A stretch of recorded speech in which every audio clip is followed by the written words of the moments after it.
Welcome to WBCS education classes. আজকে আমি তোমাদেরকে শেখাবো কিভাবে সংবিধানের পার্টগুলো খুব সহজভাবে কিভাবে মনে রাখতে পারি।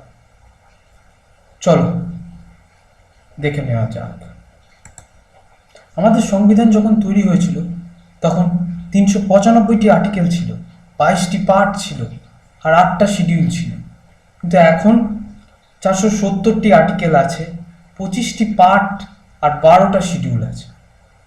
এই যে 12টা শিডিউল কিভাবে খুব সহজে মনে রাখা যায়, এটা আমি কাল আগের ভিডিওতে আমি তোমাদেরকে খুব সহজভাবেই বুঝিয়েছি, একবার দেখে নিও।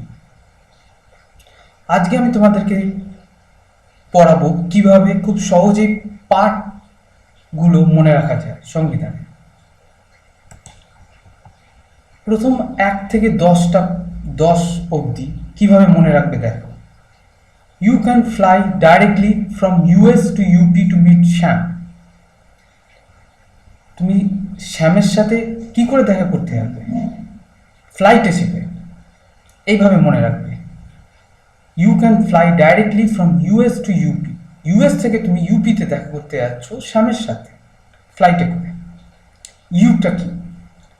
ইউটা হচ্ছে ইউনিয়ন অ্যান্ড টেরিটরি। এটা হচ্ছে পার্ট 1। পার্ট 2 এ কি আছে দেখি। ক্যান মানে হচ্ছে সিটিজেনশিপ, নাগরিকত্ব। ফ্লাই এ কি আছে? ফ্লাই আছে ফান্ডামেন্টাল রাইটস, মৌলিক অধিকার, পার্ট 3 তে আছে। ডাইরেক্টলিটাতে মনে রাখবে directive principles of state policy. খুব সহজ এই জিনিসটা। ফ্রমটা কি? ফ্রমটা হচ্ছে ফান্ডামেন্টাল ডিউটিস, পার্ট 4A তে আছে সংবিধানে। ইউটা কি? ইউটা হচ্ছে ইউনিয়ন। এটার মধ্যে আছে রাষ্ট্রপতি আছে, উপরাষ্ট্রপতি আছে, প্রধানমন্ত্রী আছে, পার্লামেন্ট আছে। এসটা কি? এসটা হচ্ছে স্টেট মানে রাজ্য, পার্ট 6 এ আছে। রাজ্যের মধ্যে কি কি আছে? রাজ্যের মধ্যে আছে রাজ্যপাল, মুখ্যমন্ত্রী, এগুলো আছে। 7 নম্বর শিডিউলটা কিন্তু বাদ দেওয়া হয়েছিল। এটা কিন্তু 7th অ্যামেন্ডমেন্ট অ্যাক্ট 1956 দিয়ে এটাকে বাদ দেওয়া হয়েছে। ইউটা কি? ইউটা হচ্ছে ইউনিয়ন টেরিটরি। মানেটা কি? মানেটা হচ্ছে কেন্দ্রীয় শাসিত রাজ্য। এটা পার্ট 8 এ পার্ট 8 এ এটাকে পাওয়া যাবে। পিটা কি? পিটা হচ্ছে পঞ্চায়েত, পার্ট 9 এ আছে এটা। মিডটা কি? মিডটা হচ্ছে মিউনিসিপ্যালিটি, পার্ট 9A তে আছে। শ্যামটা কি? শ্যামটা হচ্ছে কিছু স্পেশাল প্রভিশনস আছে এই শিডিউল এরিয়া আর শিডিউল ট্রাইবদের জন্য, যেরকম আসাম, মেঘালয়, মিজোরাম, এরকম। তাহলে সব থেকে সহজ শর্ট ট্রিকটা হচ্ছে you can fly directly from US to UP to meet Shyam. Second short ট্রিকটা একবার দেখে নিন। যখন আমরা একটা চ্যাপ্টার খুলি, একটা বইয়ের যখন কোনো একটা চ্যাপ্টার খুলি, তখন ওই চ্যাপ্টারটা আমরা প্রথম থেকে শেষ অবধি যাওয়া যায়।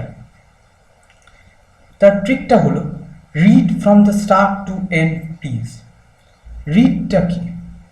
রিডটা হচ্ছে relations between the centre and the states. কেন্দ্র এবং রাজ্যের যেই সম্পর্কটা, মানে বলো লেজিসলেটিভ বলো, অ্যাডমিনিস্ট্রেটিভ বলো, সেইটা। এটা হচ্ছে পার্ট 11 এ আছে। ফ্রমটা কি? ফ্রমটা হচ্ছে financial relations between the centre and the states. দাটা কি? দাটা হচ্ছে ট্রেড অ্যান্ড কমার্স, ব্যবসা বাণিজ্য পুরো ভারতবর্ষের মধ্যে। স্টারটা কি? স্টারটা হচ্ছে সার্ভিসেসের মধ্যে আছে অল ইন্ডিয়া সার্ভিস আছে আর স্টেট লেভেল সার্ভিসেস আছে। অল ইন্ডিয়া সার্ভিসগুলো কি কি? যেরকম ইন্ডিয়ান অ্যাডমিনিস্ট্রেটিভ সার্ভিস আছে, ইন্ডিয়ান পুলিশ সার্ভিস আছে।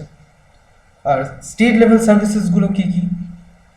যেরকম West Bengal public service commission আছে, ওড়িশা পাবলিক সার্ভিস কমিশন আছে। এটা হচ্ছে সার্ভিসেস। টুটা কি? টুটা হচ্ছে ট্রাইব্যুনালস, মানে central administrative tribunals, state administrative tribunals, এগুলো পার্ট 14A-তে আছে। এনটা কি? এনটা হচ্ছে ইলেকশন প্রভিশনস, কীভাবে ইলেকশন হয়, কি কি গ্রাউন্ড আছে যেগুলো মানে মিনিমাম কোয়ালিফিকেশনস আছে সেইগুলোতে ইলেকশনস হয়, এটা পার্ট 15-এ আছে। পার্ট 16-এ কি আছে হচ্ছে প্লিজ, মানে কিছু কিছু স্পেশাল প্রভিশনস আছে শিডিউল কাস্ট আর মাইনরিটির জন্য, পার্ট 16-এ আছে এটা। তাহলে শর্ট ট্রিকটা হলো read from the start to end please, এটা কিন্তু মনে রাখবে। আর লাস্ট ট্রিকটা হচ্ছে সব থেকে সহজ। যখন আমরা কোনো ট্রেডিং কিংবা কোনো স্টক অ্যাকাউন্ট, কোনো স্টকে ইনভেস্ট করি, তখন আমাদেরকে একটা অ্যাকাউন্ট খুলতে হয়, সেটা হচ্ছে ডিম্যাট অ্যাকাউন্ট। শুধু ডিম্যাট কথাটা মনে রাখবে, তাহলেই দেখবে এটা মনে থাকবে। লিম্যাট, ট্রিকটা হচ্ছে লিম্যাট। এলটা কি? এলটা হচ্ছে ল্যাঙ্গুয়েজে, মানে ন্যাশনাল ল্যাঙ্গুয়েজ বলো এবং অফিসিয়াল ল্যাঙ্গুয়েজ বলো। ইটা কি? ইটা হচ্ছে এমার্জেন্সি প্রভিশনস, যেরকম ন্যাশনাল এমার্জেন্সি আছে, স্টেট এমার্জেন্সি আছে এবং ফিনান্সিয়াল এমার্জেন্সি আছে। এমটা কি?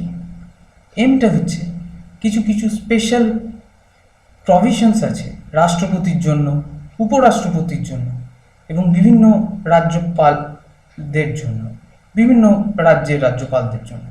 এটা পার্ট 19-এ আছে। এটা কি? এটা হচ্ছে amendment of the constitution. Amendment কী করে হয়, একটা আইন কী করে হয়, খুব সহজভাবে এটা যদি বলি তাহলে প্রথমে একটা বিল প্রথমে লোকসভাতে যায়, তারপর ওটা 2/3 মেজরিটি পেয়ে ওটা রাজ্যসভাতে যায়, তারপর ওটা প্রেসিডেন্ট সাইন করলেই ওটা আইন হয়ে যায়। সেরকমই রাজ্যেরও সে একই নিয়ম, প্রথমে কোনো বিল বিধানসভাতে যায়, তারপর বিধান পরিষদ থাকলে বিধান পরিষদে পাস হয়, তারপর রাজ্যপালের কাছে যায়। এই করে অ্যামেন্ডমেন্ট হয় সংবিধান, আইন তৈরি হয়। টিটা কি? টিটা হচ্ছে কিছু কিছু স্পেশাল প্রভিশন থাকে কিছু কিছু রাজ্যের জন্য। এসটা কি? এসটা হচ্ছে national song, short titles, national anthem, national emblem. এটা হচ্ছে পার্ট 22, জাতীয় সং, জাতীয় গান, কিছু টাইটেলস এর জন্য এটা আছে। তাহলে সব থেকে শর্ট ট্রিকটা হচ্ছে লিম্যাট। মনে রাখবে ডিম্যাট অ্যাকাউন্ট, তার সাথে লিম্যাটটা মনে রাখবে। তাহলে সব থেকে এই প্রথম ট্রিকটা হচ্ছে, আরেকবার দেখিয়ে দিই, you can fly directly from US to UP to meet Shyam. এটা হচ্ছে পার্ট 1 থেকে 10 অবধি, মানে তুমি US থেকে UP তে তুমি ফ্লাইটে চেপে আসছো শ্যামের সাথে দেখা করতে। পার্ট 11 থেকে 16 কিভাবে মনে রাখবে, ওই চ্যাপ্টারটা যখন পড়তে শুরু করো তখন ওটা শেষ করবে, মানে read from the start to the end please. আর লাস্টে হচ্ছে ডিম্যাট অ্যাকাউন্টটা মনে রাখবে, তাহলে লিম্যাটটা মনে থাকবে। এই দুটো সেন্টেন্স আর একটা ছোট্ট ওয়ার্ড দিয়ে তুমি 22টা পার্ট খুব সহজেই মনে রাখতে পারবে। আর এই ভিডিওটা যদি তোমাদের ভালো লেগে থাকে তাহলে অবশ্যই এটা লাইক, কমেন্ট আর সাবস্ক্রাইব করো। আর অবশ্যই আগের ভিডিওটা দেখো, যেখানে খুব সহজভাবেই শিডিউলগুলো কিভাবে, মানে একটা সেন্টেন্সের শিডিউলগুলো কী করে মনে রাখতে হয় সেটা আমি বুঝিয়েছি। Thank you.